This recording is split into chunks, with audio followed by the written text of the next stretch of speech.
I had this massive change in mindset when it came to debt.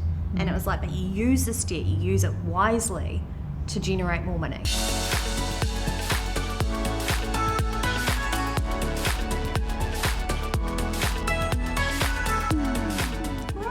Nerissa and Damien, welcome to this episode of the Relatable Property Investor. Nerissa, obviously we've seen you here before. Obviously I wanted to get you in here and talk to you guys a little bit because although obviously Nerissa works for us, you're also investors with us at Duval, and I thought it would be really interesting to talk a little bit about your journey because you've got quite a good and interesting one.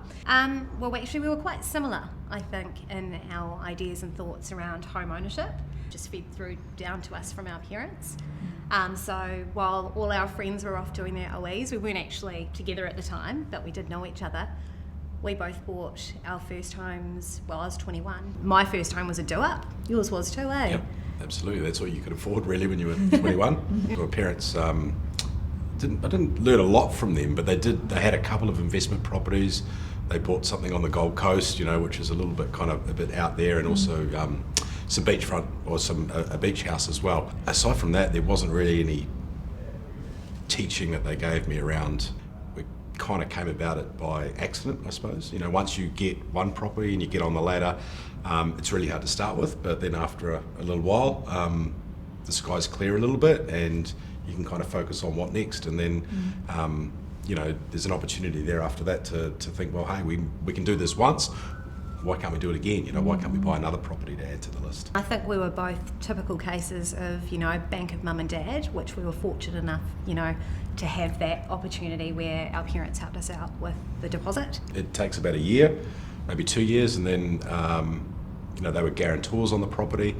But after a couple of years, you just get it reassessed and the value's gone up, and all of a sudden now you've got 80% and away you go. You can release a guarantor. But to start with was being young, getting a helping hand. And I think sometimes it is just as simple as asking, right? Yeah, like absolutely. Asking for that help from your parents, and also getting together with other people, because being young and having to find those options is always an interesting... we weren't really even thinking about it seriously when we bought our first house together, and it was only kind of, we got married and then said, right, well, what next? And then home ownership became a pretty clear goal straight away.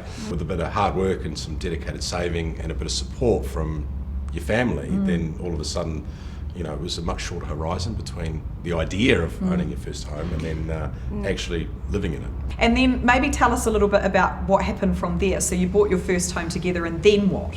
We'd lived in our first home for probably 3 years. And again, you go and talk to the bank and you say, right, well, what's possible? And then they said, well, if you buy something at X amount of dollars, your value of your home is this. You can actually, you don't need to sell your home. You can actually keep it. And so, again, that opened up a whole lot of new options. And you're like, wow, we can actually kind of keep it, and we can be investors as well. So, just knowing that, and again, it kind of came about by chance. You weren't. It wasn't a specific goal at that stage of our of our lives. It was more about another home for the family. But then all of a sudden, this option got open to us and presented. You're like, wow, I think it's interesting what you say about it happened by chance, because I think this is so common. Out there, I think it is very common for people not to have any specific financial or investment goals or strategies. And isn't it funny when we look back and we think, what the heck were we thinking when we know what we know now? I figured out that you could do it when there was an event or some call to action, like, oh, we want to upgrade or get another bedroom, and then all of a sudden it's like, wow, we could have done all this a lot earlier than what we ended up doing. So that was really a wake-up call. It was like, wow, actually, we're actually on the ladder now, and we can do this. So there you were with your home and your investment property. What next? Oh, well, we wanted a bigger home, didn't we? No, the second place then became the family home. We rented out our first home because, you kind of have an affection for that as well, your first property. And so, we were in our second property for maybe 3 years. It was like, right, there was a personal circumstance that changed, and we needed to look at another option, right, to move to the next place. And then that was, okay, well, why don't we look at the place that we actually want to really bring the kids up, And at the time, we sold both properties to move into the place, to trade up to the place. We thought, hey, we're going to really raise the family. It's going to be our family home for the next 20 years. And that, in fact, when we moved into that property was when I met you. And I remember. Yeah, and started working here at Duval. And boy, were my eyes opened. They really, really were. You know, I'd been working in real estate for a long time, just traditional residential homes. So for me, multi-unit apartment complexes, you know, off the plans was quite foreign. It was a very new concept for me. And in fact, you know, what I've discovered from working here, a new concept for a lot of people. They don't actually understand the opportunity that does exist. And I learnt very quickly, just by seeing what was happening, obviously meeting clients that had bought Duval property, and what they were experiencing in terms of, you know, well, number one, capital growth, you know, investing just the 10% deposit and having the opportunity for capital growth, you know, during the construction phase, which just blew my mind. And that's when I think I'd only been working here for about 2 months, max. Yeah. And that's when we bought our first apartment in the Lakewood Plaza. But it was funny, just that journey to the next kind of level of property investment. You know, we'd sold 2 properties, amalgamated it, traded up, and we kind of found ourselves in the same situation when we bought our first place, in that, you know, you've used a lot of the equity in those properties to actually trade up. And you know, it was like, well, okay, that's going to be us now. We're just going to have this one house. But you're still not making any money out of it. Exactly. But hey, it's a great place and we love it. But you know, we've got to put now all the money and all the effort into the mortgage. And just then touching on, you know, the point Nerissa made earlier, it was in, you know, she came home one day and said, hey, look, we can buy a property. And I was like, well, no, we can't. You know, like there's absolutely no way. And she said, no, we can. You know, if we just put this deposit down, it's going to be completed in 2 years. We can buy it off the plans, and you know, we can start getting back into it. It's not all lost. And you know, I must admit, I was a little skeptical, because again, you don't know, right? You don't know these new things that are out there. And these over the course of a couple of months, I think, you know, we talked about it a lot, and then said, hey, actually, if we want to kickstart this again, this is the best way to do it. And so yeah, we signed up, and that was kind of starting again, right, from a better place. I've always found it really interesting, because Damien is very conservative, you know, and it was like pay down debt, pay down debt, pay down debt. And I just, you know, I had this massive change in mindset when it came to debt. And it was like, but you use this debt, you use it wisely to generate more money. Yeah. And this was my turning point. And for you, it was like, oh, I can't stand the thought of like having $1 million of debt, you know. But it's like, but hold on, if we're actually investing it, what's it going to do properly? We need to do this. We need to use as much of the bank's money in order, especially while you're still young, right? Absolutely. Because this is the thing. It's like the perfect time to start is when you're kind of in your early to mid 30s. You're starting to get a better income, because this is the thing too. Your income starts to go up, and I know for you, Nerissa, specifically, because obviously I've worked with you for a long time and you're at Duval, your salary has increased, and as your salary's increased, you've been able to use that equity to then do the next thing, right? So and then between the two of you, obviously you do quite well, so you're able to continue on that path now, which is what we call the new property ladder, where instead of just trading up constantly, you are using the equity in one property to then buy your next investment property, which is perfect. And because we've made wise decisions, you know, we've been able to do that quite quickly. You know, we're on our 3rd Duval property, off-plan property now, and we've been able to do that because of the significant capital growth that we've experienced. Yeah, it's a good story about your Lakewood apartment, actually. Can you tell us how long ago you bought the apartment, how much you bought the apartment for, and what equity you made out of that? Yeah, sure. So pre-construction, we paid $589,000 for a 2-bedroom apartment.